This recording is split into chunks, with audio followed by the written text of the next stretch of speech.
O Serviço Cristão, capítulo 9. Despertamento.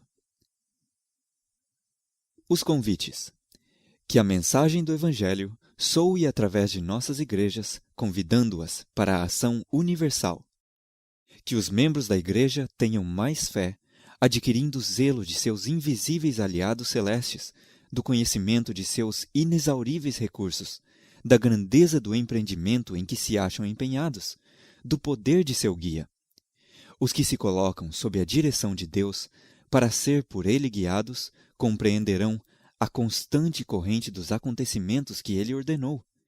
Inspirados pelo Espírito daquele que deu a vida pela vida do mundo, não se deixarão ficar por mais tempo impotentes, apontando para as coisas que não podem fazer. Vestindo a armadura do céu, sairão à peleja, dispostos a agir ousadamente em favor de Deus, sabendo que sua onipotência lhes suprirá as necessidades. Despertemos! A batalha está sendo travada. A verdade e o erro estão se aproximando de seu conflito final. Marchemos sob a bandeira manchada de sangue do príncipe Emanuel e combatamos o bom combate da fé e alcancemos as honras eternas, pois a verdade triunfará e podemos ser mais que vencedores por aquele que nos amou. As preciosas horas de graça estão a terminar. Façamos obra segura para a vida eterna, a fim de que glorifiquemos nosso Pai Celestial e sejamos o instrumento de salvação de almas pelas quais Cristo morreu. Ordem de marcha. O Duque de Wellington achava-se presente, uma vez, a uma reunião em que um grupo de cristãos discutiam a possibilidade de êxito do esforço missionário entre os pagãos. Apelaram para o Duque, dissesse ele julgava que tais esforços seriam capazes de ter um sucesso correspondente ao que custavam. O velho soldado respondeu: Cavalheiros, quais são vossas ordens de marcha? O êxito não é o que deveis discutir. Se leio corretamente vossas ordens, elas dizem assim: Ide por todo o mundo, pregai o Evangelho a toda criatura. Cavalheiros, obedecei a vossas ordens de marcha. Não há tempo a perder. O grande dia do Senhor está perto e se apressa muito. Tenhamos calçados os pés com os sapatos do Evangelho, prontos para marchar imediatamente à primeira ordem. Os membros da igreja devem estar sempre prontos para entrar imediatamente em ação, em obediência às ordens do Mestre. Onde quer que vejamos trabalho por fazer, devemos lançar-nos a ele e executá-lo, olhando constantemente para Jesus. Se cada membro fosse um missionário vivo, o Evangelho seria rapidamente proclamado em todos os países, a todos os povos, nações e línguas. Estamos nos aproximando do fim da história terrestre. Temos perante nós uma grande obra, a finalizadora obra de dar a última mensagem de advertência a um mundo pecaminoso. Homens serão tirados do arado, da vinha, de vários outros ramos de trabalho, e enviados pelo Senhor a dar ao mundo esta mensagem. Fazei soar um alarme pela extensão e largura da terra. Dizei ao povo que o dia do Senhor está perto e se apressa grandemente. Ninguém fique por advertir. Poderíamos achar-nos no lugar das pobres almas que se encontram em erro. Poderíamos haver sido colocados entre os bárbaros. Segundo a verdade que recebemos mais que os outros, somos nós devedores quanto a comunicar-lhe.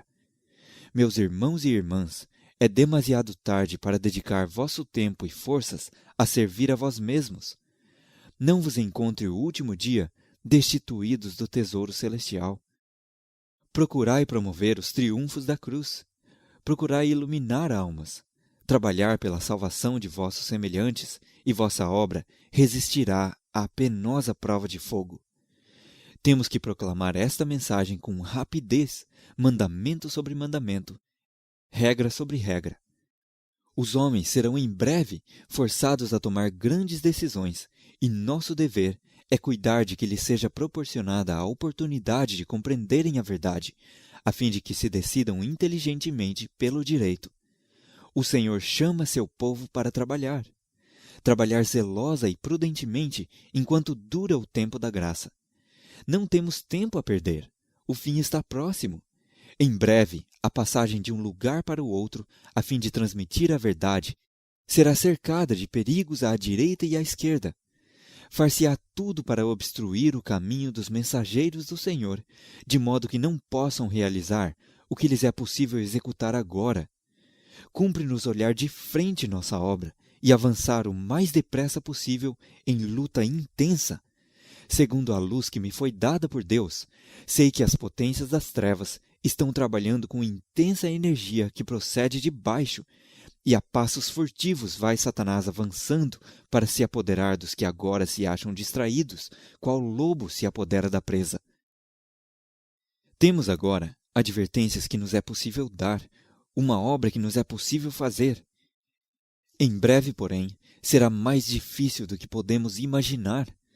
Ajude-nos, Deus, a conservar-nos na vereda da luz, trabalhar com os olhos fixos em Jesus, nosso líder, e paciente e perseverantemente avançar para a vitória. Há perigo em demorar. Aquela alma que podíeis haver encontrado, aquela alma a quem podíeis ter aberto as Escrituras, passa além de vosso alcance. Satanás armou-lhe um laço para os pés, e amanhã ela poderá estar desenvolvendo os planos do arqui-inimigo de Deus. Por que demorar um dia? Por que não pôr mãos à obra imediatamente? Em todos os séculos se tem exigido dos seguidores de Cristo vigilância e fidelidade. Agora, porém, que nos achamos mesmo nos umbrais do mundo eterno, possuindo as verdades que possuímos, tendo uma tão grande luz, uma obra tão importante, temos de redobrar nossa diligência.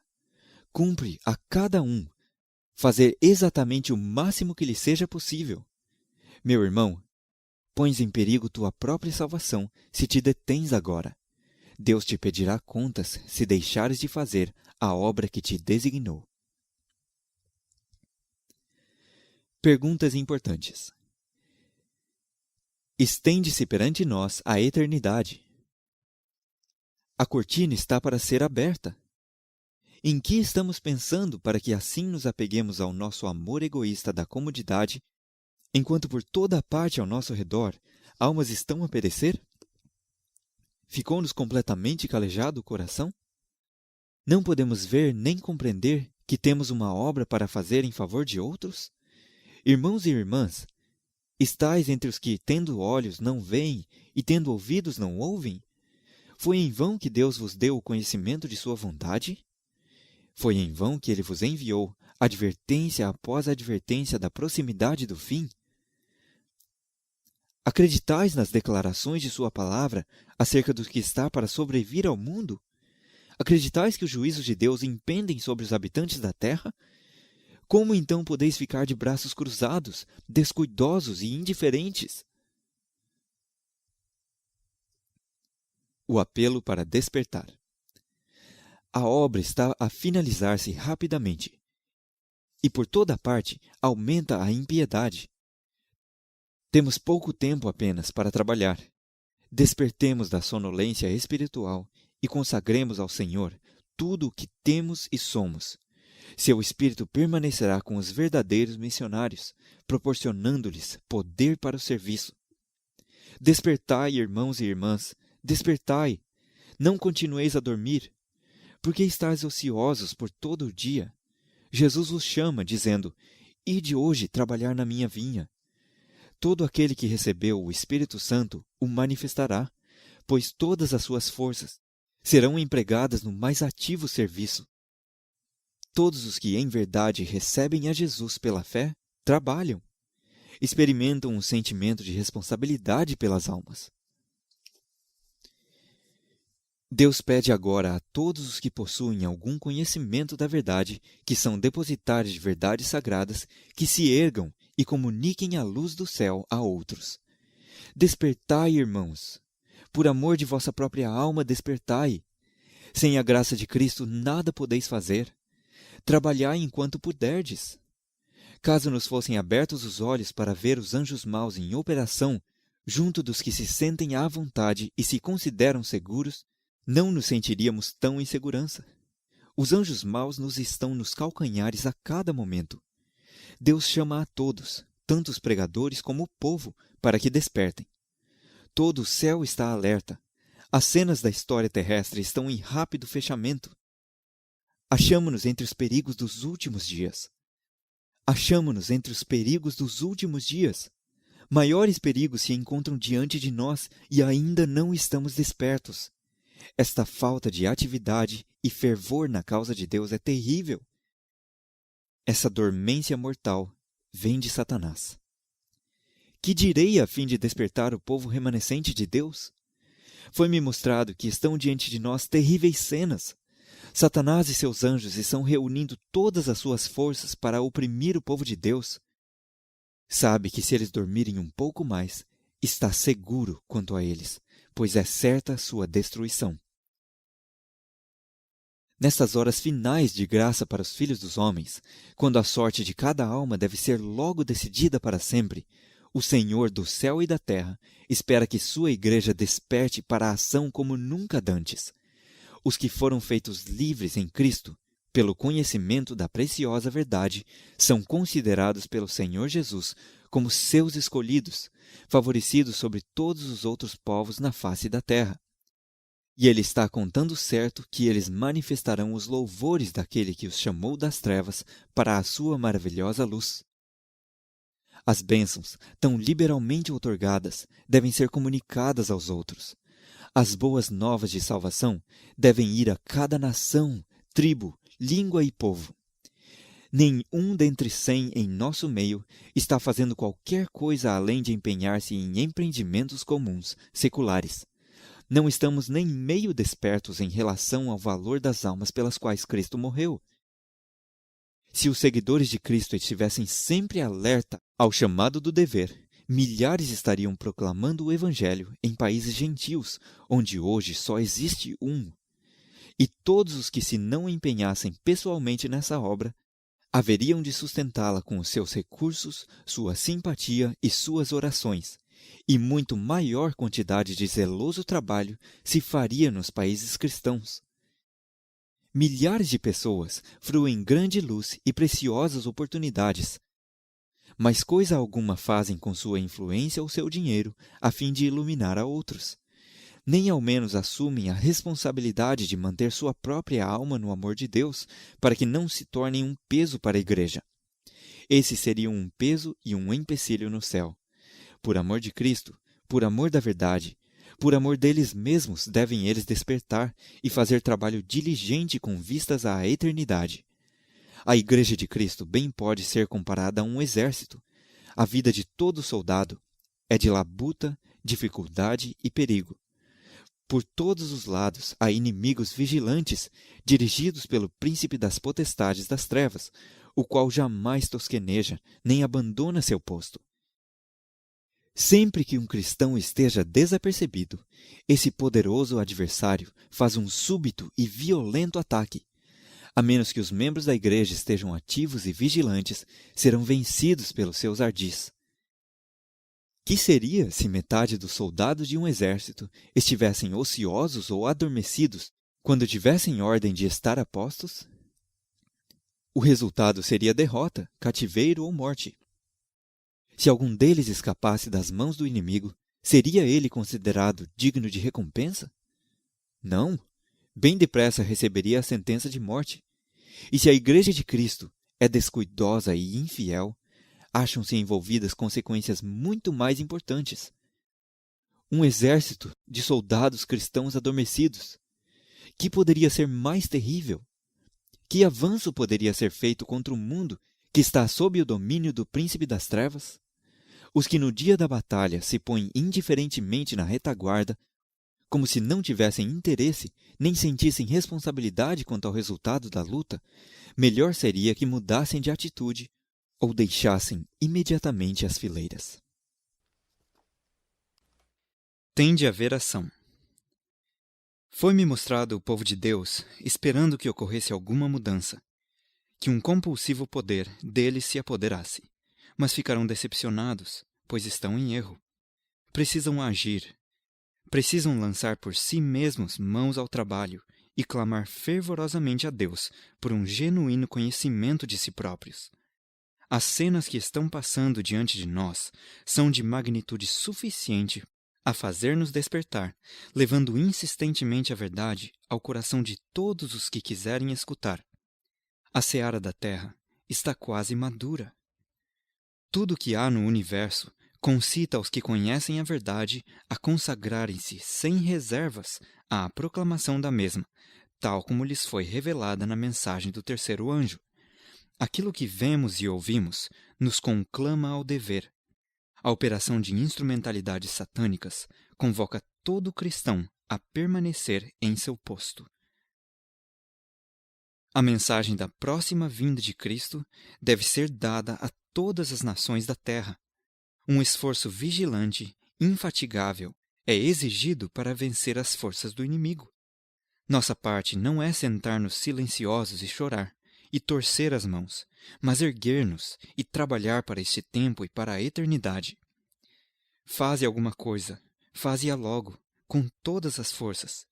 Mesmo a asa de um anjo desfaleceria com um repouso muito longo, e o próprio Deus, se inativo, não seria mais bendito. Ninguém pense que tem o direito de cruzar os braços e não fazer nada. Que alguém possa ser salvo, estando na indolência e inatividade, é uma completa impossibilidade. Pensai no que Cristo fez durante seu ministério terrestre. Quão fervorosos, quão incansáveis foram seus esforços. Não permitia que coisa alguma o desviasse do trabalho que lhe fora dado. Estamos nós seguindo suas pisadas? Agentes divinos e humanos acham-se combinados na obra de salvar almas. Deus tem feito sua parte, e agora é necessária a atividade cristã. Deus o requer. Ele espera que seu povo faça uma parte na apresentação da luz da verdade a todas as nações. Quem se associará com o Senhor Jesus Cristo? A igreja deve ser ativa, se quiser ser uma igreja viva. Não se deve contentar meramente em manter seu próprio terreno contra as forças adversárias do pecado e do erro, nem se contentar com avançar a passos lentos, mas levar o jugo de Cristo e conservar-se passo a passo com o guia, fazendo novos recrutas pelo caminho. Temos apenas um pouco de tempo para intensificar a luta. Então Cristo virá e terminará esta cena de rebelião. Então terão sido feitos nossos últimos esforços para trabalhar com Cristo e promover o seu reino. Alguns que têm estado na frente de batalha, resistindo zelosamente à incursão do mal, caem no posto do dever. Outros contemplam tristemente os heróis que tombaram, mas não têm tempo de cessar o trabalho. Têm de cerrar fileiras, apanhar o estandarte da mão paralisada pela morte e, com renovada energia, defender a verdade e a honra de Cristo. Como nunca dantes, tem de ser feita resistência contra o pecado, contra os poderes das trevas. O tempo requer enérgica e resoluta atividade da parte dos que creem na verdade presente. Devem ensinar a verdade tanto pelo preceito como pelo exemplo. O Senhor convida hoje os adventistas do sétimo dia de todas as partes para a Ele se consagrarem e fazerem, segundo sua capacidade, o máximo que lhes for possível para auxiliar sua obra. A ociosidade e a religião não andam de mãos dadas, e a causa de nossa grande deficiência na vida e experiência cristãs é a inatividade na causa de Deus. Os músculos de vosso corpo se tornarão fracos e inúteis se não se conservarem em exercício, e o mesmo se dá com a natureza espiritual. Se quereis ser fortes, tereis de exercer vossas faculdades. Devemos ser obreiros diligentes. O homem ocioso é uma criatura infeliz. Mas que desculpa pode ser apresentada para a ociosidade na grande obra para cuja realização Cristo deu a vida? As faculdades espirituais deixam de existir se não são exercitadas, e é propósito de Satanás que elas pereçam. Todo o céu está ativamente empenhado na obra de preparar um povo para a segunda vinda de Cristo ao nosso mundo, e nós somos cooperadores de Deus. O fim de todas as coisas está às portas. Agora é nossa oportunidade de trabalhar. É de missionários de coração que se precisa. Esforços esporádicos pouco bem farão. Temos de atrair a atenção. Temos de ser profundamente fervorosos. Há entre nós pessoas que, se tomassem tempo para observar, considerariam sua posição indolente como um descuido pecaminoso dos talentos que Deus lhes conferiu. Qual é nossa posição no mundo? Estamos no tempo de espera, mas este período não deve ser despendido em abstrata devoção. Esperar, vigiar e o atento trabalho devem ser combinados. Nossa vida não deve ser toda afobação e esforço e planejamento acerca das coisas do mundo, com negligência da piedade pessoal e do serviço que Deus requer. Conquanto não devamos ser vagarosos no cuidado, devemos ser fervorosos no espírito, servindo ao Senhor. A lâmpada da alma tem que estar acesa, e temos de ter o óleo da graça em nossas vasilhas, com as lâmpadas. Toda precaução tem de ser tomada para evitar o declínio espiritual, a fim de que o dia do Senhor não nos sobrevenha como um ladrão. Vivemos numa época em que não deve existir absolutamente preguiça espiritual. Toda alma deve ser carregada com a celeste corrente da vida. Amontoai nesta vida todas as boas obras que puderdes. Jesus deseja que todos os que professam seu nome se tornem obreiros fervorosos. É necessário que todo membro individual construa sobre a rocha que é Cristo. Arma-se uma tempestade que forçará e provará ao máximo o fundamento espiritual de cada um. Por isso, evitai o chão de areia, buscai a rocha, cavai fundo, ponde alicerce seguro, construí, construí para a eternidade. Construí com lágrimas, com orações provindas do coração. Que cada qual de vós, daqui por diante, embeleze a vida mediante boas obras. Calebes são os homens mais necessários nestes últimos dias. A medição divina. Está em contínuo processo uma medição de caráter. Os anjos de Deus avaliam vosso valor moral e verificam vossas necessidades e apresentam a Deus vosso caso. Seremos considerados individualmente responsáveis por fazer um jota a menos do que somos capazes. O Senhor mede com exatidão toda possibilidade para o serviço. As capacidades não utilizadas serão levadas em conta, tanto quanto as que empregamos. Deus nos tem como responsáveis por tudo quanto poderíamos tornar. Deus nos tem como responsáveis por tudo que nos poderíamos tornar pelo bom uso de nossos talentos. Seremos julgados de acordo com o que nos cumpria fazer, mas que não executamos por não usar nossas faculdades para glorificar a Deus. Mesmo que não percamos a salvação, reconheceremos na eternidade a consequência de não empregarmos nossos talentos. Haverá eterna perda por todo conhecimento e capacidade não alcançados que poderíamos ter ganho.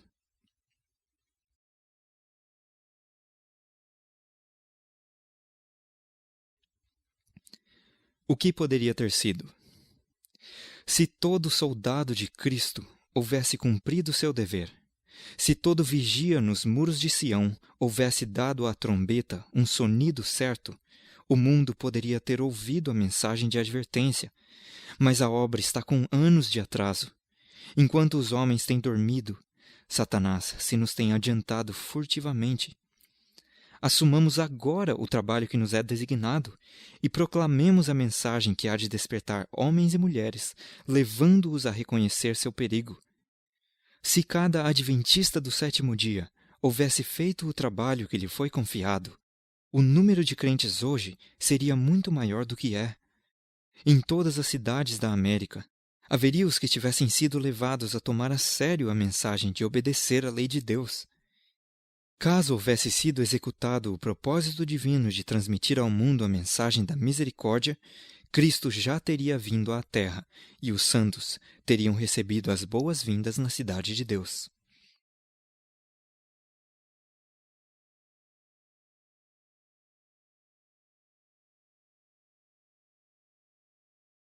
O registro celeste.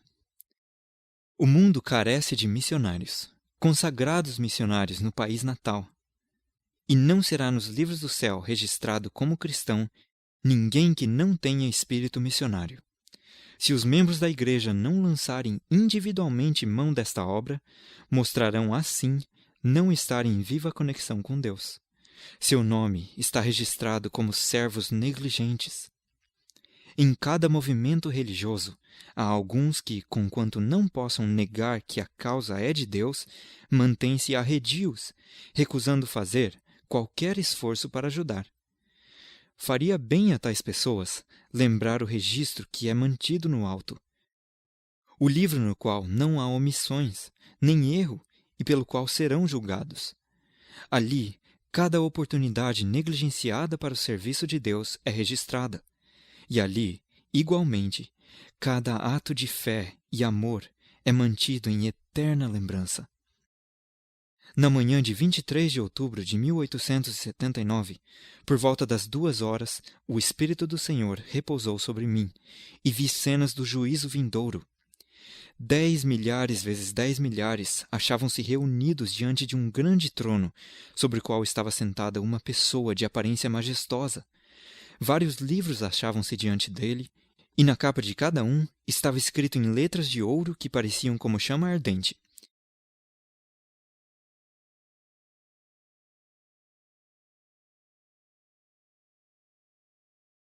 Contas correntes do céu. Foi então aberto um desses livros, contendo os nomes dos que professam crer na verdade. Perdi imediatamente de vista os inúmeros milhões que se achavam em redor do trono, e unicamente os que eram professos filhos da luz e da verdade me prenderam a atenção. Abriu-se outro livro, no qual se achavam registrados os pecados dos que professam a verdade. Sob o cabeçalho geral de egoísmo, vinha uma legião de pecados. Uma classe estava registrada como empecilhos do terreno. Ao cair sobre esses o penetrante olhar do juiz, foram distintamente revelados seus pecados de negligência.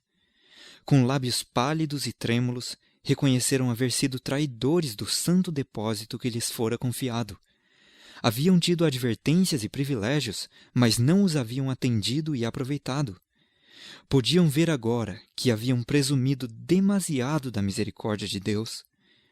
Em verdade, não tinham a fazer confissões como a dos vis e baixamente corruptos, mas como a figueira eram amaldiçoados por não produzirem frutos, por não haverem usado os talentos a eles confiados. Esta classe dera ao próprio eu o supremo lugar, trabalhando apenas pelo interesse egoísta. Não eram ricos para com Deus, não havendo correspondido às suas reivindicações sobre eles. Conquanto professassem ser servos de Cristo, não lhe trouxeram almas. Houvesse a causa de Deus dependido de seus esforços, e haveria definhado, pois eles não somente retiveram os meios que lhes foram emprestados por Deus, mas a si mesmos se retiveram. Deixaram que outros fizessem a obra na vinha do Mestre e levassem as mais pesadas responsabilidades, enquanto eles estavam servindo de forma egoísta seus próprios interesses temporais. Disse o juiz: todos serão justificados por sua fé e julgados por suas obras. Quão vividamente aparecia então sua negligência, e quão sábia a medida de Deus de dar a cada homem uma obra a fazer, a fim de promover a causa e salvar seus semelhantes. Cada um devia demonstrar na família e na vizinhança uma fé viva, mediante a bondade manifestada ao pobre, a compaixão para com o aflito, o empenhar-se em obra missionária e o ajudar a causa de Deus com seus meios. Mas como Merós, a maldição de Deus repousou sobre eles pelo que não fizeram. Eles amaram a obra que traria mais proveito nesta vida, e ao lado de seus nomes, no livro consagrado às boas obras, havia um lamentável vazio. Exige-se mais de nós que de nossos pais. Incide sobre nós maior luz do que brilhou sobre nossos pais. Não podemos ser aceitos ou honrados por Deus prestando o mesmo serviço ou fazendo as mesmas obras que nossos pais. A fim de sermos aceitos e abençoados por Deus como eles foram, cumpre-nos imitar sua fidelidade e seu zelo. Aperfeiçoemos nossa luz como eles fizeram à sua, e façamos como eles teriam feito caso vivessem em nossos dias. Cumpre-nos viver segundo a luz que brilha sobre nós. Do contrário, essa luz tornar-se-á em trevas. Um apelo à igreja indolente. É um mistério que não hajam centenas de pessoas trabalhando onde hoje vemos apenas uma. O universo celeste acha-se pasmo em face da apatia, da frieza, da indiferença daqueles que professam ser filhos e filhas de Deus. Existe, na verdade, um poder vivo. Jamais poderemos ser salvos na indolência e inatividade. Não há pessoa verdadeiramente convertida que viva vida inútil e ociosa. Não nos é possível deslizar para dentro do céu. Nenhum preguiçoso pode lá entrar. Quem recusa cooperar com Deus na terra, não cooperaria com Ele no céu. Não seria seguro levá-los para lá. Todo o céu olha com intenso interesse à igreja, para ver o que seus membros estão individualmente fazendo para iluminar os que estão em trevas. Deveis considerar solenemente que estáis tratando com o grande Deus, e deveis lembrar-vos sempre de que Ele não é uma criança com quem se brinque. Não podeis empenhar-vos em seu serviço de acordo com sua vontade e abandoná-lo quando muito bem o quereis. Seres celestiais têm esperado para cooperar com os instrumentos humanos, mas não temos discernido sua presença. Os anjos celestiais têm esperado longamente que os agentes humanos, os membros da igreja, com eles cooperem na obra a ser feita. Eles estão esperando por ti. Muitos se estão aproximando do dia de Deus sem fazer coisa alguma, eximindo-se às responsabilidades e, em resultado, são anões religiosos. No que respeita à obra de Deus, as páginas da história de sua vida apresentam-se lamentavelmente em branco.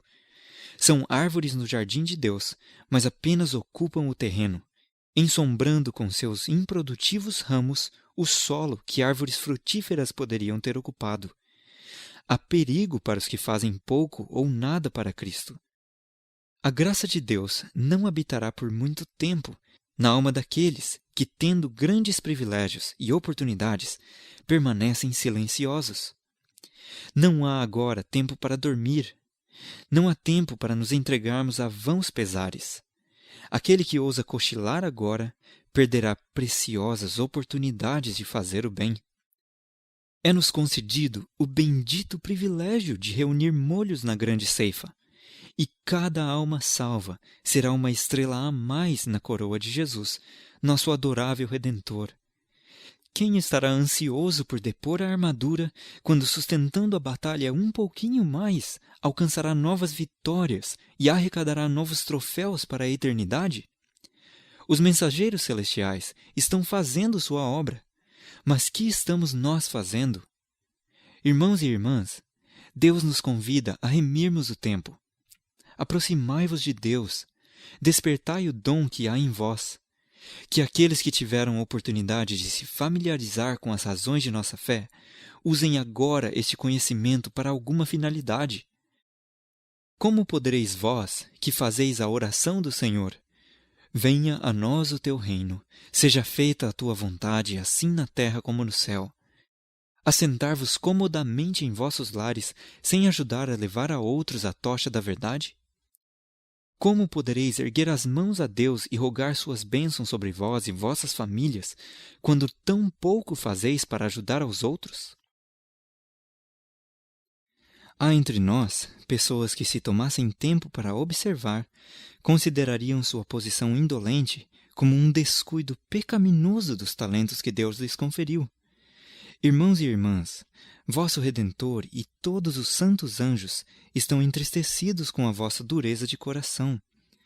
Cristo deu sua própria vida para salvar almas, e não obstante, vós, que lhe haveis provado o amor, pouco esforço fazeis para partilhar as bênçãos de sua graça com aqueles por quem ele morreu. Semelhante indiferença e negligência do dever assombra os anjos. No juízo, tereis que encontrar-vos com as almas de que vos haveis descuidado. Naquele grande dia, sentir-vos-eis culpados e condenados. Oxalá o Senhor vos induza agora ao arrependimento e perdoe ao seu povo o haver descuidado a obra que ele lhes deu para fazerem em sua vinha. Que podemos dizer ao membro da igreja ocioso, a fim de fazer-lhe reconhecer a necessidade de desenterrar o seu talento e entregá-lo aos banqueiros? Não haverá no reino dos céus ociosos nem preguiçosos. Que Deus apresente este assunto em toda a sua importância às igrejas dormentes. Oxalá se levante Sião e vista as suas roupagens de gala. Oxalá resplandeça. Existe uma obra a fazer em benefício daqueles que não conhecem a verdade. Uma obra idêntica àquela que foi feita por vós quando vos acháveis em trevas. É demasiado tarde para dormir, tarde demais para serem indolentes que nada fazem. O pai de família deu a cada um a sua obra. Avancemos, não retrocedamos. Necessitamos diariamente de uma nova conversão. Necessitamos que o amor de Jesus palpite em nosso coração, a fim de podermos ser instrumentos em salvar muitas almas. O Senhor Jesus requer que toda alma que pretenda ser filho ou filha de Deus não só se aparte de toda iniquidade, mas seja abundante em atos de caridade, abnegação e humildade. O Senhor apresentou a operação de certa lei do Espírito e da ação, a qual nos deve ser uma advertência em relação ao nosso trabalho. Diz ele: a qualquer que tiver, ser-lhe-á dado, mas ao que não tiver, até o que tem lhe será tirado. Os que não aproveitam suas oportunidades, que não exercitam a graça que Deus lhes dá, têm menos inclinação de assim proceder e, afinal, entregues à dormente letargia, perdem aquilo que possuíam outrora. Não tomam providências para o futuro tempo de necessidade, tratando de obter uma experiência vasta, obter um aumentado conhecimento das coisas divinas, de maneira que, quando lhes sobrevêm provas e tentações, sejam aptos a resistir. Quando vêm perseguições e tentações, esta classe de pessoas perde o ânimo e a fé, e seus alicerces são arrastados, porquanto não viram a necessidade de fazerem seguro o seu alicerce, não firmaram a alma na rocha eterna. Quão terrível será, no último e grande dia, ver que aqueles com os quais nos associávamos familiarmente se acham separados de nós para sempre, ver os membros de nossa família, talvez nossos próprios filhos, sem estarem salvos, ver aqueles que visitavam nosso lar e comeram à nossa mesa entre os perdidos. Então dirigiremos a nós mesmos a pergunta: foi porventura por causa de minha impaciência, minha disposição não cristã, ou foi porque o próprio eu não estava dominado que a religião de Cristo se lhes tornou desagradável?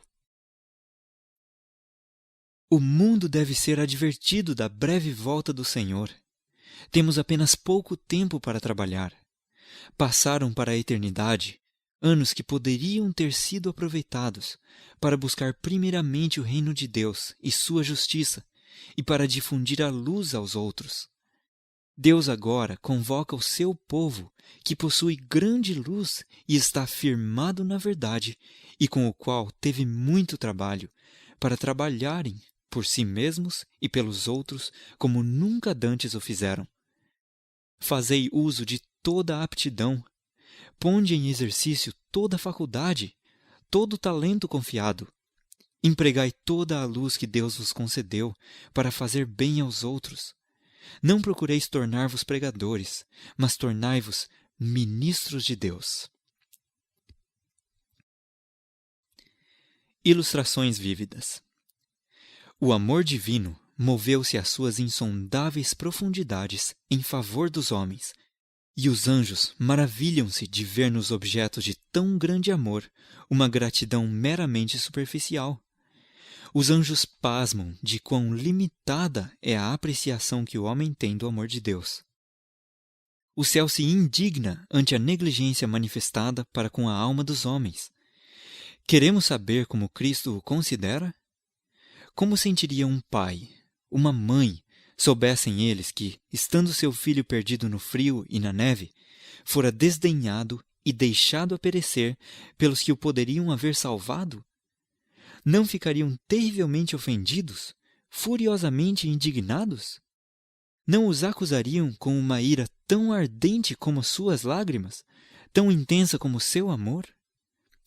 Os sofrimentos de cada homem são os sofrimentos de um filho de Deus, e os que não estendem a mão em socorro de seus semelhantes quase a perecer, provocam-lhe a justa ira.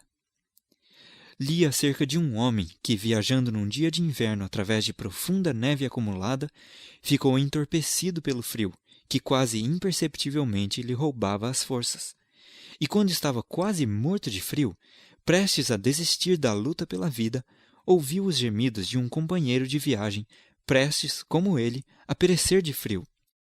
Despertou-se-lhe a compaixão no desejo de salvá-lo. Friccionou os membros gelados do infeliz e, depois de considerável esforço, conseguiu pô-lo de pé. Mas como não pudesse manter-se em pé, levou-o em braços compassivos através daqueles mesmos montes de neve que ele julgara jamais poder atravessar sozinho. E depois de haver levado seu companheiro de jornada a um lugar de segurança, descobriu que, salvando seu próximo, salvara-se também a si mesmo. Seus intensos esforços por salvar outro ativaram-lhe o sangue que estava a enregelar-se em suas veias, produzindo-lhe às extremidades do corpo um saudável calor. Estas lições devem ser expostas impressiva e continuamente aos crentes jovens, não só por preceito, mas pelo exemplo, a fim de que em sua experiência cristã possam alcançar resultados semelhantes. Não deveis retrair-vos dentro de vós mesmos, satisfeitos porque fostes abençoados com um conhecimento da verdade. Quem vos trouxe a verdade? Quem vos mostrou a luz da palavra de Deus? Deus não vos proporcionou sua luz para que pusesseis debaixo do alqueire. Li acerca de uma expedição que foi mandada a descobrir o paradeiro de Sir John Franklin. Homens valorosos deixaram o seu lugar e vaguearam nos mares do norte, sofrendo privação, fome, frio e aflição. E por que isso tudo? Meramente pela honra de descobrir os corpos dos exploradores, ou, se possível, salvar alguns da expedição, da terrível morte que certamente lhes sobreviria, a menos que lhes chegasse auxílio em tempo certo. Se salvassem da morte um homem que fosse, considerariam bem recompensados os seus sofrimentos. Isso fizeram com o sacrifício de todo o seu conforto e felicidade. Pensai nisso, e então considerai quão pouco estamos dispostos a sacrificar pela salvação das preciosas almas que nos rodeiam. Não somos obrigados a ir para longe de casa, numa viagem longa e tediosa, para salvar a vida de um mortal a perecer. Às nossas próprias portas, em todo o nosso redor, por todos os lados, há almas a serem salvas. Almas que perecem, homens e mulheres a morrerem sem esperança, sem Deus, e, no entanto, não nos sentimos preocupados, dizendo virtualmente por nossas ações, se não por palavras: sou eu guardador de meu irmão? Aqueles homens que perderam a vida na tentativa de salvar outros são elogiados pelo mundo como heróis e mártires. Como deveríamos nos sentir, os que temos à frente a perspectiva da vida eterna, se não fizermos os pequenos sacrifícios que Deus de nós requer para a salvação das almas humanas? Em certa vila da Nova Inglaterra, estava-se cavando um poço. Quando o trabalho estava quase pronto, estando um homem ainda no fundo do mesmo, houve um desmoronamento e ele ficou soterrado. Instantaneamente foi dado o alarme, e mecânicos, fazendeiros, comerciantes, advogados correram ansiosamente para salvá-lo. Cordas, escadas e pás foram trazidas por mãos zelosas e cheias de boa vontade. Salvai-o! Oh, salvai-o! Clamavam. Os homens trabalharam com desesperada energia, até que o suor lhes corria em gotas pela fronte e os braços tremiam do esforço. Afinal, foi enfiado um tubo para baixo, pelo qual eles gritaram para o homem, a fim de saber se estava vivo ainda. Veio a resposta: Vivo, mas apressem-se! É terrível aqui! Com uma exclamação de alegria, renovaram os esforços e, por fim, o homem foi alcançado e salvo, e a alegria que subiu aos ares parecia penetrar o próprio céu. Ele está salvo! Ecoava por todas as ruas da cidade. Seria isso zelo e interesse demasiados? Demasiado entusiasmo para salvar um homem? Certamente não era. Mas que é a perda da vida temporal em comparação com a da alma?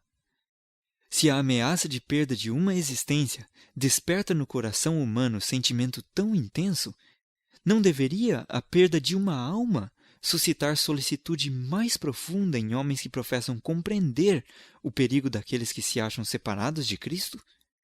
Não mostrarão os servos de Deus tão grande zelo em trabalhar pela salvação de almas como foi manifestado pela vida daquele homem soterrado no poço?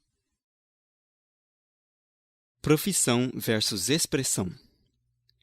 Toda verdade importante, recebida no coração, tende a encontrar expressão na vida. É em proporção ao recebimento do amor de Cristo que os homens desejam proclamar aos outros o seu poder, e o próprio ato de o proclamar aprofunda e intensifica seu valor para sua própria alma. Deve nossa fé ser cheia de boas obras, pois a fé sem obras é morta. Todos os que recebem no coração a mensagem do Evangelho almejarão proclamá-la. O amor de Cristo, de origem celeste, precisa encontrar expressão. Devemos louvar a Deus por serviço tangível, fazendo todo o esforço para promover a glória de seu nome. Nossa fé no presente tempo não deve consistir em mero assentimento ou em simplesmente acreditar na teoria da terceira mensagem. Precisamos do óleo da graça de Cristo para prover as nossas lâmpadas e fazer que a luz de nossa vida brilhe, indicando o caminho aos que estiverem em trevas. Vossa força e bênçãos espirituais serão proporcionais ao trabalho de amor e às boas obras que fizerdes. Poder-se-ia fazer por Cristo muito mais se todos quantos possuem a luz da verdade vivessem segundo a verdade.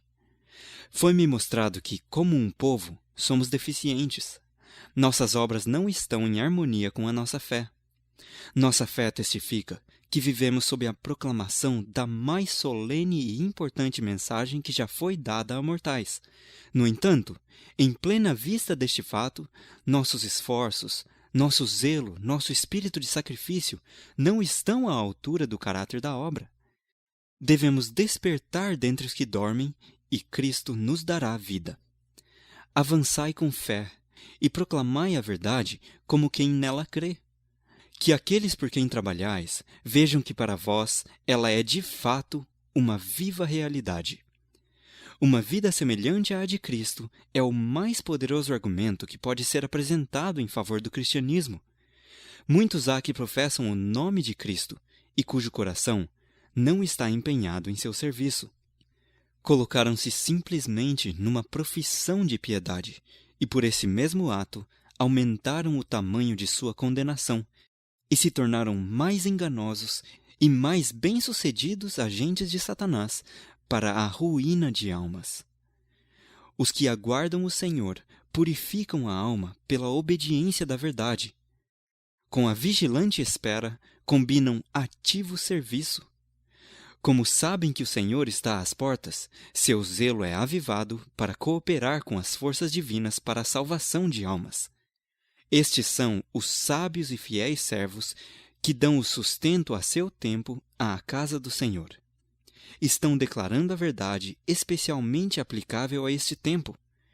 Como Enoque, Noé, Abraão e Moisés, cada um declarou a verdade para seu tempo, assim hão de os servos de Cristo agora dar a especial advertência para a sua geração. Nossa posição diante de Deus depende não da quantidade de luz que temos recebido, mas do uso que fazemos da que possuímos. Assim, mesmo o pagão, que prefere o direito na proporção em que lhe é possível distingui-lo, acha-se em condições mais favoráveis do que os que têm grande luz e professam servir a Deus, mas desatendem a essa luz e, por sua vida diária, contradizem sua profissão de fé. Todo cristão tem o privilégio não só de esperar a vinda de nosso Senhor Jesus Cristo, como também de apressá-la. Se todos os que professam seu nome produzissem fruto para sua glória, quão depressa não estaria o mundo todo semeado com a semente do Evangelho? Rapidamente amadureceria a última grande seara, e Cristo viria recolher o precioso grão. Devem os cristãos despertar e assumir os seus deveres negligenciados, pois a salvação de sua própria alma depende de seus esforços individuais. O culto verdadeiro consiste em trabalhar juntamente com Cristo. Orações, exortações e conversas são frutos baratos, que frequentemente são acrescentados, mas os frutos que se manifestam em boas obras, em cuidar dos necessitados, dos órfãos e das viúvas, são frutos genuínos e crescem naturalmente numa árvore boa. Assumam os membros da Igreja individualmente a obra que lhes é designada, de difundir luz, assim como de recebê-la. Ninguém fica impune por estar ocioso na vinha do Senhor. O princípio do fazer é o fruto que Cristo requer que produzamos. Praticar atos de beneficência, falar palavras bondosas e manifestar terna consideração para com os pobres, os necessitados e os aflitos. A samaritana que conversou com Jesus junto ao poço de Jacó, mal achou o Salvador, levou outros a ele. Mostrou-se mais eficiente missionária do que os próprios discípulos. Esses nada viram em Samaria que indicasse ser ela um campo animador. Tinham os pensamentos fixos numa grande obra a ser efetuada no futuro. Não viram que mesmo junto deles estava uma colheita a fazer. Mas por intermédio da mulher, a quem desprezavam, toda uma cidade foi levada a ouvir Jesus. Ela levou imediatamente a luz a seus conterrâneos. Essa mulher representa a operação de uma fé prática em Cristo. Os adventistas do sétimo dia estão fazendo progressos, duplicando seu número, estabelecendo missões e desfraldando o estandarte da verdade nos lugares escuros da terra. Todavia, a obra está avançando muito mais demoradamente do que Deus o quereria. Por quê? Os membros da Igreja não se acham individualmente despertos para desenvolver os mais fervorosos esforços de que são capazes, e todos os ramos da obra estão sendo prejudicados pela falta de fervente piedade e de obreiros consagrados, humildes e tementes a Deus. Onde se acham os soldados da cruz de Cristo?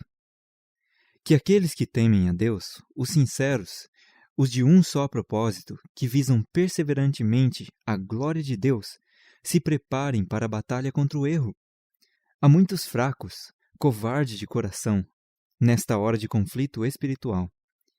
Quem dera que sua covardia se convertesse em força, que se tornassem valentes na luta e pusessem em fuga os exércitos contrários. É princípio universal que sempre que alguém se recusa a usar as faculdades que Deus lhe deu, essas faculdades se debilitam e morrem. A verdade que não é vivida, que não é repartida, perde seu poder de comunicar vida, sua virtude salutar. Coisa alguma proporcionará tanto vigor à vossa piedade, como trabalhar para promover a causa que professais amar, em vez de estorvá-la.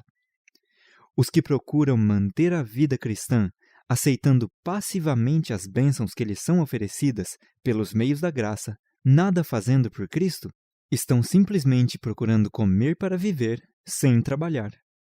No mundo espiritual, assim como no mundo natural, isso resulta sempre em degeneração e ruína. O perigo que acompanha a atividade missionária. Não esqueçamos que, ao aumentarmos a atividade, somos bem-sucedidos em fazer a obra que tem de ser realizada, e ao perigo de confiar em planos e métodos humanos. Haverá tendência para orar menos e ter menos fé. Correremos o perigo de perder o senso de nossa dependência de Deus, o único que pode fazer com que o nosso trabalho seja bem-sucedido. Mas se bem que essa seja a tendência, que ninguém pense que o instrumento humano tenha de fazer menos. Não, ele não tem de fazer menos, porém mais, mediante a aceitação do celeste dom, o Espírito Santo. Virão tempos em que a Igreja será despertada pelo poder divino, e fervorosa atividade será o resultado, pois o vivificante poder do Espírito Santo inspirará seus membros a saírem e buscarem almas para Cristo. Mas quando essa atividade se manifestar, os mais fervorosos obreiros só estarão seguros se confiarem em Deus por meio de constante e fervorosa oração. Terão necessidade de fazer fervorosas súplicas para que, pela graça de Cristo, sejam salvos de ficarem orgulhosos em seu trabalho ou de fazerem de suas atividades um Salvador. Têm de constantemente olhar a Jesus, a fim de que reconheçam que é seu poder o que faz a obra, e sejam assim habilitados a imputarem a Deus toda a glória. Seremos chamados a fazer os mais decididos esforços para estender a obra de Deus, e a oração ao nosso Pai Celeste será muitíssimo necessária. Será preciso empenhar-se em oração secreta, em família e na igreja. Na opinião dos rabinos, o mais alto grau da religião mostrava-se por contínua e ruidosa atividade. Dependiam de alguma prática exterior para mostrar sua superior piedade. Separavam assim sua alma de Deus, apoiando-se em presunção. O mesmo perigo existe ainda hoje. À medida que aumenta a atividade e os homens são bem-sucedidos em realizar alguma obra para Deus, há risco de confiar em planos e métodos humanos. Vem a tendência de orar menos e ter menos fé. Como os discípulos, arriscamo-nos a perder de vista nossa dependência de Deus e buscar fazer de nossa atividade um Salvador. Necessitamos olhar continuamente a Jesus, compreendendo que é seu poder que realiza a obra, conquanto devamos trabalhar ativamente pela salvação dos perdidos. Cumpre-nos também consagrar tempo à meditação, à oração e ao estudo da Palavra de Deus. Unicamente o trabalho realizado com muita oração e santificado pelos méritos de Cristo demonstrar-se-á, afinal, haver sido eficaz. Animação aos que se iniciam no serviço cristão. Os mais bem-sucedidos obreiros são aqueles que empreendem de bom ânimo a obra de servir a Deus nas coisas pequenas. Toda criatura humana tem de trabalhar com o fio de sua vida, tecendo-o na trama, a fim de ajudar a concluir o modelo. Cumpre-nos fazer de nossos deveres diários atos de devoção, crescendo constantemente em utilidade, pois vemos nosso trabalho à luz da eternidade. O Senhor tem em seu grande plano um lugar para cada um. Não se concedem talentos que não sejam necessários. Todos têm seu lugar no plano eterno do céu. Todos devem colaborar com Cristo para a salvação de almas. Tão certo como nos está preparado um lugar nas mansões celestes, há também um lugar designado aqui na terra onde devemos trabalhar para Deus. Os olhos do Senhor fixam-se em cada um dos membros de seu povo. Ele tem um plano para cada um. Todos podem fazer alguma coisa na obra. Ninguém será declarado sem culpa perante Deus, a menos que tenha trabalhado fervorosa e altruisticamente pela salvação de almas. Vosso dever não pode ser passado a outro. Ninguém senão vós mesmos pode realizar vossa obra. Caso retenhais a luz que tendes, alguém deve ser deixado em trevas. por causa de vossa negligência. O obreiro humilde, que obedientemente responde ao apelo de Deus, pode estar certo de que receberá a assistência divina. Aceitar responsabilidade tão grande e sagrada, por si só eleva o caráter. Estimula a atividade às mais elevadas forças mentais e espirituais, e fortalece e purifica a mente e o coração. Pela fé no poder de Deus, é maravilhoso quão forte se torna um homem débil, quão decididos seus esforços, quão fecundos de grandes resultados. Quem principia com pouco conhecimento e de modo humilde fala o que sabe, ao passo que procura diligentemente mais sabedoria, achará todo o tesouro celestial aguardando seu pedido. Quanto mais procurar comunicar luz, tanto mais luz receberá. Quanto mais alguém experimentar, explicar a palavra de Deus a outros, com amor às almas, tanto mais clara ela para ele se tornará. Quanto mais usarmos nosso conhecimento e exercitarmos nossas faculdades, tanto maior conhecimento e capacidade teremos. Trabalhe cada um para Deus e pelas almas. Mostre cada um sabedoria e não seja nunca encontrado em ociosidade, esperando que alguém o ponha a trabalhar. O alguém que vos poderia fazer isto está demasiado assoberbado de responsabilidades e perde-se o tempo esperando suas orientações. Deus vos dará sabedoria para uma reforma imediata, pois o chamado ainda continua. Filho, vai trabalhar hoje na minha vinha. Mateus 21, 28. Se ouvirdes hoje a sua voz, não endureçais o vosso coração. Hebreus 3, 7 e 8. O Senhor inicia o pedido para com a acariciada expressão, Filho. Quão terno, quão compassivo, e todavia, por outro lado, quão urgente. Seu convite é também uma ordem. A força para resistir ao mal é melhor obtida pelo trabalho intenso. Todo ato, toda ação de justiça, misericórdia e beneficência produz música no céu.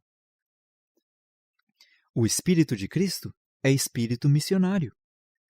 O primeiro impulso do coração regenerado é levar outros também ao Salvador.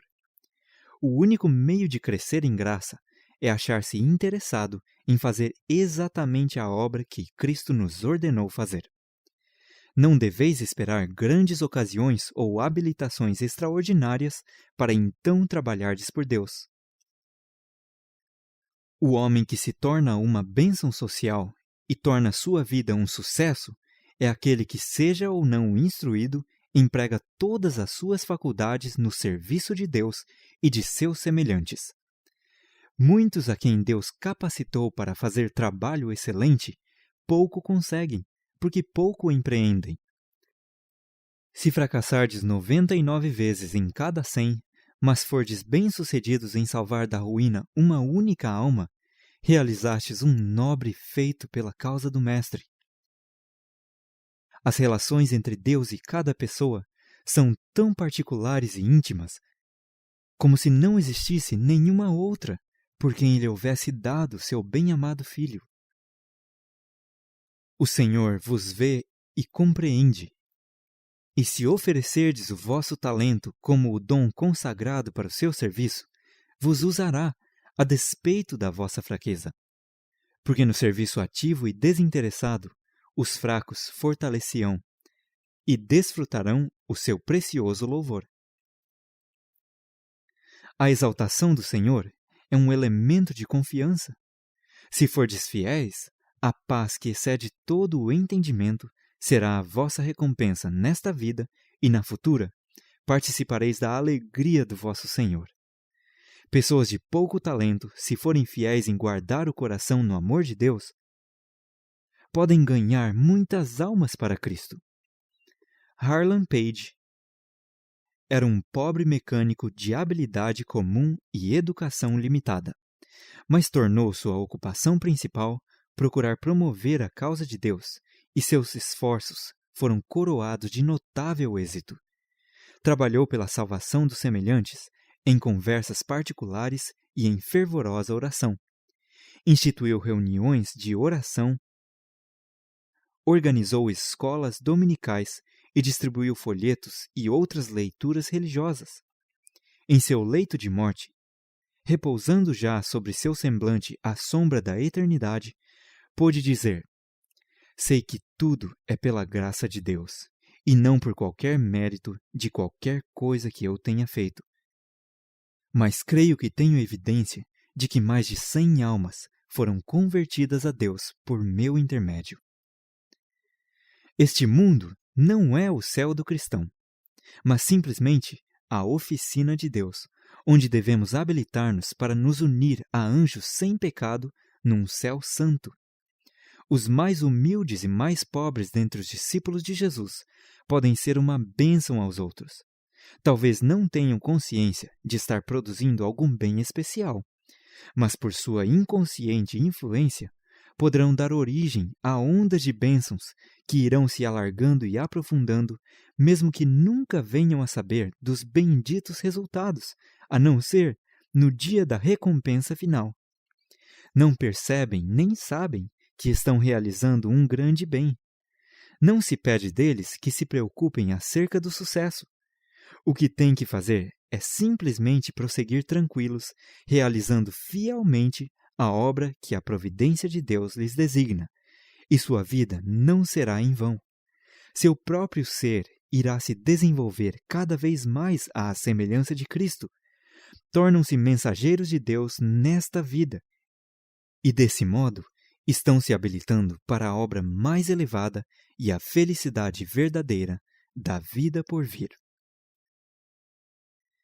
Muitos há que se entregaram a Cristo, todavia não veem oportunidade de realizar grande obra ou fazer grandes sacrifícios em seu serviço.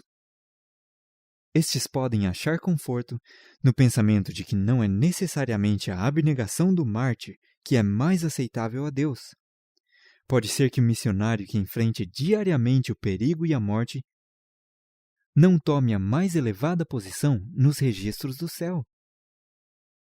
O cristão que o é em sua vida privada, na renúncia diária do eu, na sinceridade de seu propósito e pureza de pensamento, em mansidão sob provocação, em fé e piedade, em fidelidade nas coisas mínimas, que na vida familiar representa o caráter de Cristo, esse pode ser mais precioso aos olhos de Deus que o missionário ou mártir de fama mundial. Não a soma do trabalho que executamos, nem seus resultados visíveis, mas o espírito com que o fazemos, é que o torna valioso para Deus. A aprovação do Senhor é dada não por causa da grandeza da obra efetuada, ou por terem sido alcançadas muitas coisas, mas por causa da fidelidade mesmo em poucas coisas. Não são os grandes resultados que obtemos, mas os motivos que nos levam à ação, o que pesa à vista de Deus. Ele preza a bondade e a fidelidade mais do que a grandeza da obra realizada. Não passeis por alto as coisas pequenas, esperando por uma grande obra. Podeis fazer com êxito a obra pequena, mas falhar completamente ao tentar uma obra maior, e cair em desânimo. Lançai mão de qualquer obra que virdes ser necessária. Quer sejais rico, quer pobre, grande ou humilde. Deus vos chama para efetuar um serviço ativo para Ele. Será fazendo com todas as vossas forças o que vos vier às mãos, que desenvolvereis talento e aptidões para a obra. E é negligenciando vossas oportunidades diárias que vos tornais infrutíferos e áridos. É esta a razão por que há tantas árvores estéreis no jardim do Senhor. O Senhor deseja que utilizemos todos os dons que possuímos, e se assim fizermos, teremos maiores dons para empregar. Não nos concede de maneira sobrenatural as qualidades de que carecemos, mas ao utilizarmos a que temos, trabalhará conosco, tonificando e fortalecendo cada faculdade. por todo sacrifício sincero e cordial no serviço do Mestre, nossas faculdades aumentarão. O coração de Cristo é confortado pela visão daqueles que são pobres em todo o sentido da palavra, confortado por sua visão daqueles que são maltratados, mas que são mansos, alegrado pelos aparentemente insatisfeitos e famintos pela justiça, pela incapacidade de muitos para começarem.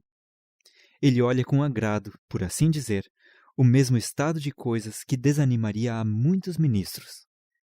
Não precisamos ir aos países pagãos, nem mesmo deixar o estreito âmbito de nosso lar, se é ali que está nosso dever, a fim de trabalhar para Cristo. Podemos fazê-lo no lar da família, na igreja, entre os nossos amigos e com quem entretemos relações comerciais. Se fizermos da vida e ensinos de Cristo nosso estudo, cada acontecimento que se desenrola fornecerá um texto para um impressivo discurso. A vida na terra é o princípio da vida no céu. A educação na terra é a iniciação nos princípios do céu. E o trabalho aqui é o preparo para o trabalho lá. O que hoje somos no caráter e serviço santo é o prenúncio certo do que seremos. Os que rejeitam o privilégio da associação com Cristo no serviço cristão, rejeitam o único ensino que lhes dá habilitação para participar com Ele de sua glória. Rejeitam o ensino que nesta vida concede força e nobreza de caráter. Ninguém suponha que possa viver vida de egoísmo e então, tendo servido aos próprios interesses, obter a recompensa do Senhor. Não puderam participar da alegria de um amor desinteressado. Não se adaptariam às cortes celestes. Não poderiam apreciar a pura atmosfera de amor que impregna o céu. As vozes dos anjos e a música de suas harpas não lhes agradariam. Para sua mente, a ciência do céu seria um enigma. Cristo nos pede que trabalhemos paciente e perseverantemente pelos milhares que estão a perecer em seus pecados, espalhados por todas as terras, como náufragos em praia deserta. Os que participam da glória de Cristo devem também partilhar de seu ministério, ajudando o fraco, o infeliz e o desalentado. O povo comum deve ocupar seus lugares como obreiros, compartilhando as dores de seus semelhantes, da mesma maneira que o Salvador participou das da humanidade, vê-lo-ão pela fé, trabalhando juntamente com eles. Cristo pousa para ser retratado em cada discípulo. A todos Deus predestinou para serem conformes à imagem de seu Filho. Romanos 8, 29. Em cada um tem de se manifestar ao mundo o longânimo amor de Cristo, sua santidade, mansidão, misericórdia e verdade. O chamado para depor tudo no altar do serviço vem a cada um.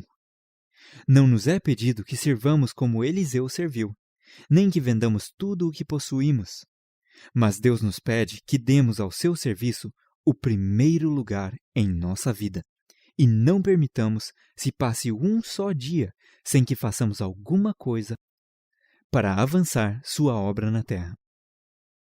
Ele não espera de todos a mesma espécie de serviço. Um pode ser chamado a servir em terras estrangeiras. Outro pode ser chamado a dar de seus meios para o sustento do Evangelho. Deus aceita a oferta de cada um. É a consagração da vida e de todos os seus interesses que é necessário. Os que fazem essa consagração ouvirão e obedecerão ao chamado do céu.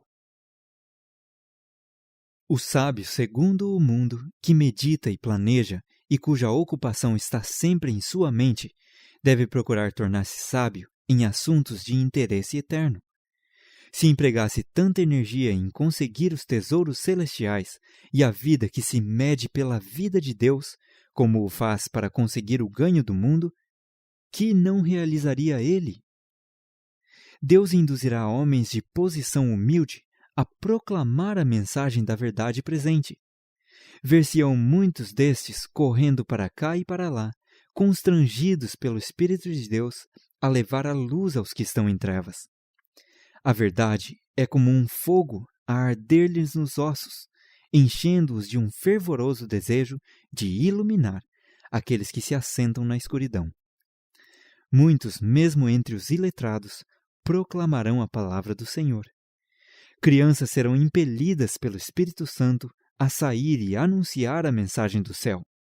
O Espírito será derramado sobre aqueles que se submeterem às suas incitações, sacudindo os antiquados regulamentos e movimentos cautelosos dos homens, unir-se-ão ao exército do Senhor.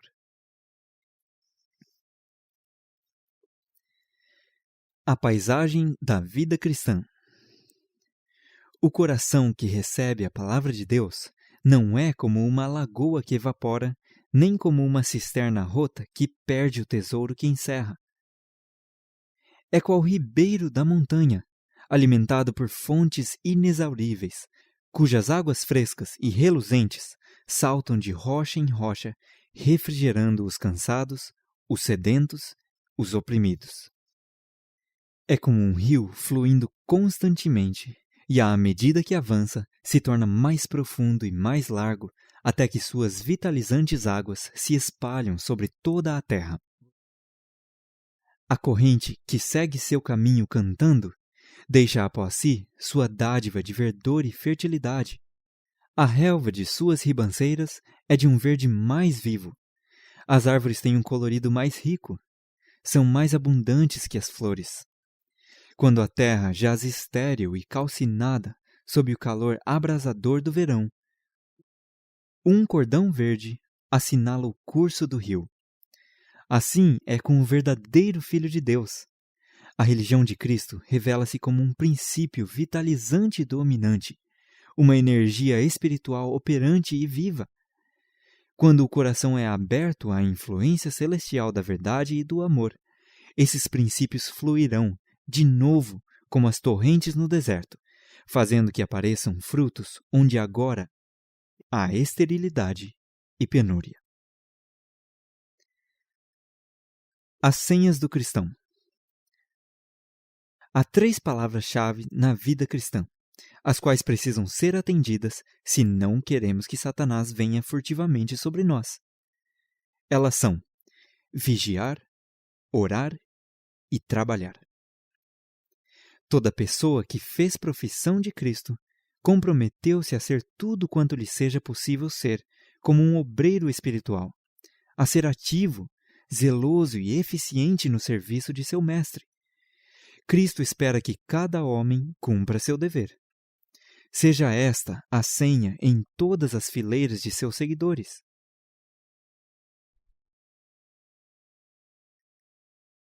Um paralítico espiritual. A força se adquire mediante o exercício. Todos os que empregam a capacidade que Deus lhes deu terão maior capacidade para devotar a seu serviço. Aqueles que nada fazem na causa de Deus deixarão de crescer na graça e no conhecimento da verdade. Um homem que jazesse deitado, recusando-se a usar os membros, perderia dentro em pouco toda a faculdade de empregá-los. Da mesma maneira, o cristão que não exercita as faculdades que Deus lhe deu, não somente deixa de crescer em Cristo, mas perde as forças que já possuía. Torna-se um paralítico espiritual. São aqueles que, em amor para com Deus e seus semelhantes, se estão esforçando para auxiliar outros, os que ficam estabelecidos, fortalecidos e firmes na verdade. O verdadeiro cristão não trabalha para Deus por impulso, mas por princípio. Não por um dia ou um mês, mas por toda a vida. O remédio infalível. Para o desalentado, há um seguro remédio: fé, oração e trabalho. Fé e atividade proverão segurança e satisfação que hão de aumentar dia após dia. Estais tentados a dar guarida a sentimentos de ansiedade ou acérrimo desânimo, nos dias mais negros, quando as aparências parecem mais agressivas, não temais. Tende fé em Deus. Ele conhece vossas necessidades, possui todo o poder. Seu infinito amor e compaixão são incansáveis. Não temais que ele deixe de cumprir sua promessa. Ele é a eterna verdade. Jamais mudará o concerto que fez com os que o amam. Ele concederá a seus fiéis servos a medida de eficiência que suas necessidades requerem. Não há senão um remédio verdadeiro para a indolência espiritual, e esse é trabalhar. Trabalhar pelas almas que necessitam de vosso auxílio. Eis a receita prescrita por Cristo para a alma desfalecida, duvidosa e tremente. Que os tristes que andam lamentosamente na presença de Deus levantem-se e ajudem alguém que está em necessidade. Os cristãos, cujo zelo, fervor e amor crescem constantemente, não apostatam nunca. São aqueles que não se acham empenhados nessa obra desinteressada, os que se acham numa condição enferma e chegam a esgotar-se com lutas, dúvidas, murmurações, pecados e arrependimentos, até perderem toda a consciência do que seja a verdadeira religião.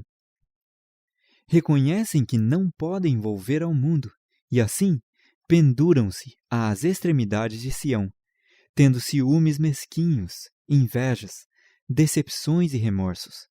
Estão cheios de espírito de crítica e alimentam-se das faltas e erros de seus irmãos. Têm apenas uma vida religiosa despida de esperança, de fé, de sol. Desculpas infundadas. Jesus, ao partir, deixou a cada qual a sua obra, e não ter o que fazer é desculpa infundada. Não ter o que fazer é a razão de dificuldades entre os irmãos. Pois Satanás encherá a mente dos ociosos com seus próprios planos e pô-los-á a trabalhar. Nada que fazer acarreta mau testemunho contra os irmãos e dissensões na Igreja de Cristo. Diz Jesus: quem comigo não ajunta, espalha. Mateus 12:30. Irmãos e irmãs, muitos de vós vos desculpais do trabalho sob pretexto de incapacidade para trabalhar por outros.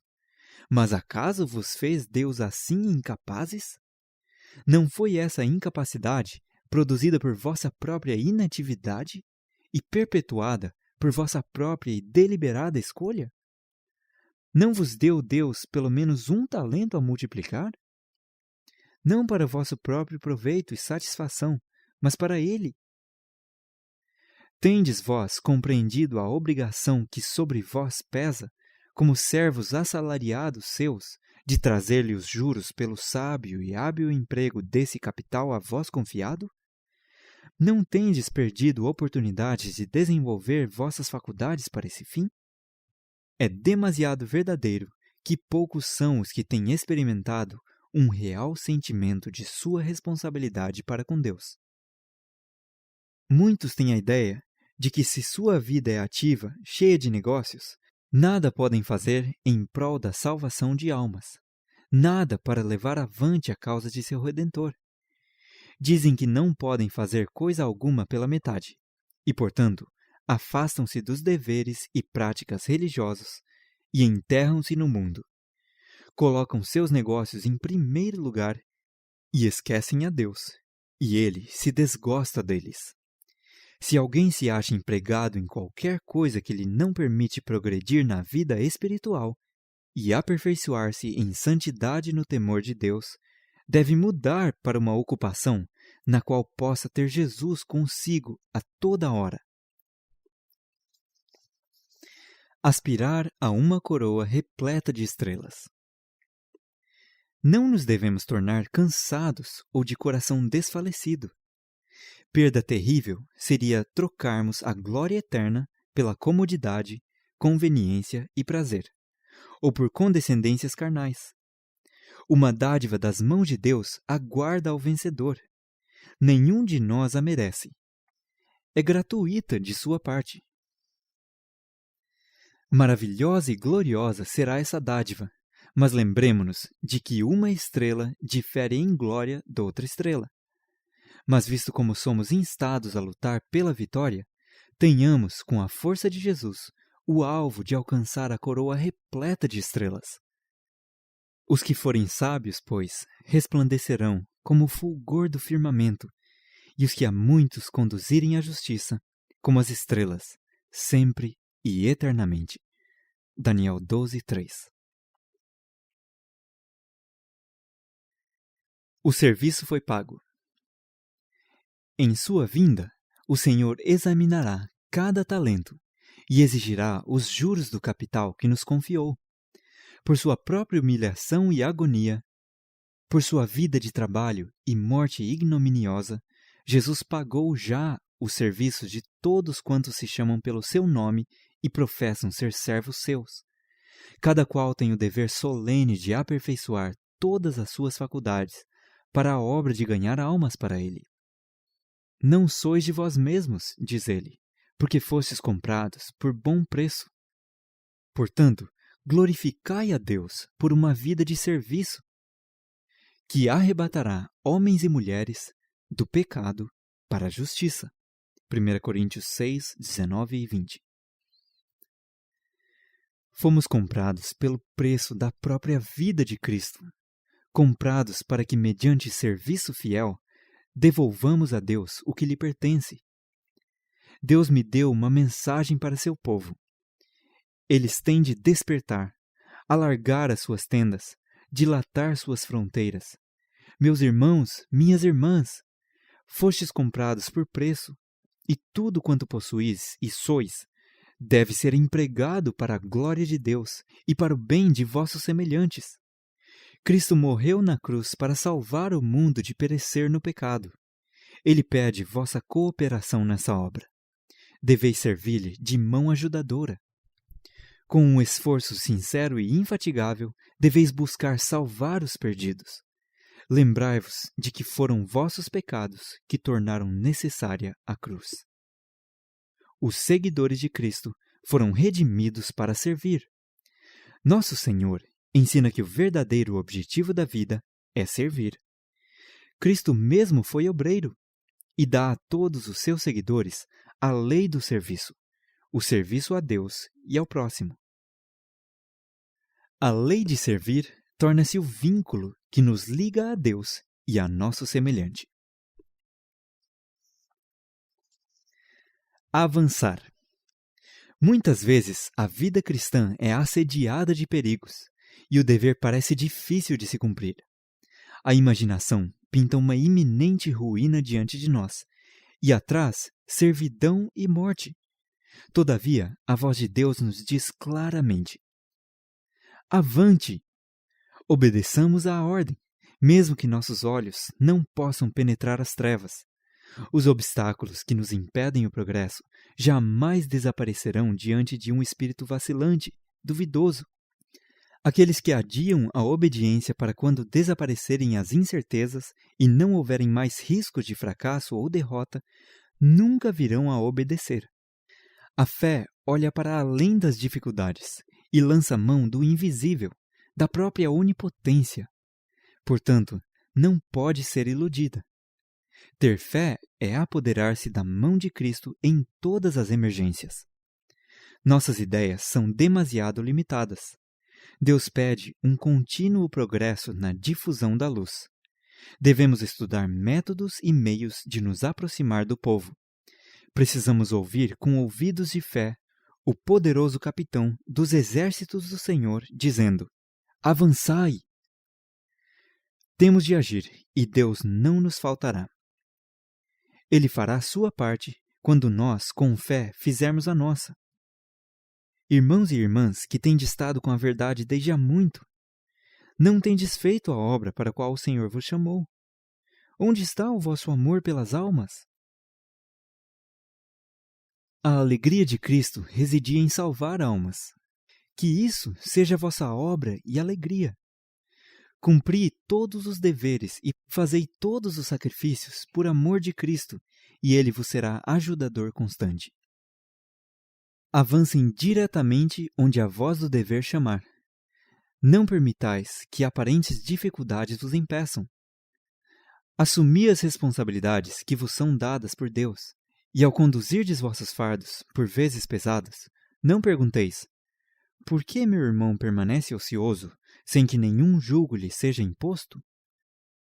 Cumpri o dever que se acha mais próximo de vós, e cumpri-o inteiramente e bem, sem ambicionar louvores, mas trabalhando para o Mestre porque lhe pertenceis. O rumo do povo de Deus deve ser para cima e para frente, para a vitória. Alguém maior do que Josué está dirigindo os exércitos de Israel. Há alguém em nosso meio, o próprio capitão de nossa salvação, que disse para nosso encorajamento: Eis que eu estou convosco todos os dias, até a consumação dos séculos. Mateus 28:20. Tende bom ânimo, eu venci o mundo. João 16:33. Ele nos levará à vitória certa. O que Deus promete é capaz de executar a qualquer tempo. E a obra que ele confia ao seu povo é bem capaz de, por meio deles, realizar. Por que não nos tornamos entusiasmados com o Espírito de Cristo?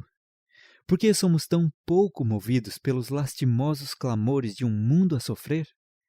Tomamos na devida consideração nosso exaltado privilégio de acrescentar uma estrela à coroa de Cristo, uma alma liberta das cadeias com as quais Satanás a ligou, alma salva no reino de Deus? A Igreja tem de reconhecer sua obrigação de levar a toda a criatura o Evangelho da verdade presente. Insto convosco para lerdes o 3º e 4º capítulo de Zacarias. Se esses capítulos forem compreendidos, se forem recebidos, será feita uma obra em favor dos que estão famintos e sedentos de justiça. Uma obra que para a Igreja representa: avançai para a frente e para cima. A grande maioria dos habitantes da Terra se tem aliado com o inimigo, mas não temos sido enganados. Não obstante a aparente vitória de Satanás, Cristo está levando avante sua obra no santuário celeste e na terra. A palavra de Deus delineia a impiedade e a corrupção que haveria nos últimos dias. Ao vermos o cumprimento da profecia, nossa fé na vitória final do reino de Cristo se deve fortalecer, e devemos sair com um ânimo redobrado para fazer a obra que nos é designada. Cena impressionante. Nas visões da noite, passou diante de mim uma cena muito impressiva. Vi uma imensa bola de fogo cair no meio de algumas lindas habitações, destruindo-as imediatamente. Ouvi alguns dizerem: sabíamos que os juízos de Deus sobreviriam à terra, mas não sabíamos que viriam tão cedo. Outros, com acento de voz agonizante, diziam: vocês sabiam? Por que então não nos disseram? Nós não sabíamos. Por toda parte, ouvi pronunciarem-se semelhantes palavras de acusação. Acordei muito aflita. Adormeci de novo e pareceu-me estar numa grande reunião. Uma pessoa de autoridade falava à congregação e perante ela se achava um mapa do mundo. Disse que o mapa retratava a vinha do Senhor, que tem de ser cultivada. Quando a luz do céu incidisse sobre qualquer pessoa, esta deveria refleti-la sobre outras. Luzes deveriam ser acesas em muitos lugares, e destas luzes, outras ainda deveriam ser acesas. Foram repetidas as palavras: vós sois o sal da terra, e se o sal for insípido, com que se há de salgar? Para nada mais presta, senão para se lançar fora e ser pisado pelos homens. Vós sois a luz do mundo. Não se pode esconder uma cidade fortificada sobre um monte. Nem se acende uma candeia e se coloca debaixo do alqueire, mas no velador, e dá luz a todos os que estão na casa. Assim resplandeça a vossa luz diante dos homens, para que vejam as vossas boas obras e glorifiquem a vosso Pai que está nos céus. Mateus 5, 13 a 16. Vi raios de luz, provindo de cidades e vilas, dos lugares altos e baixos da terra. A palavra de Deus era obedecida, e em resultado se achavam em cada cidade e vila monumentos seus. Sua verdade era proclamada através de todo o mundo.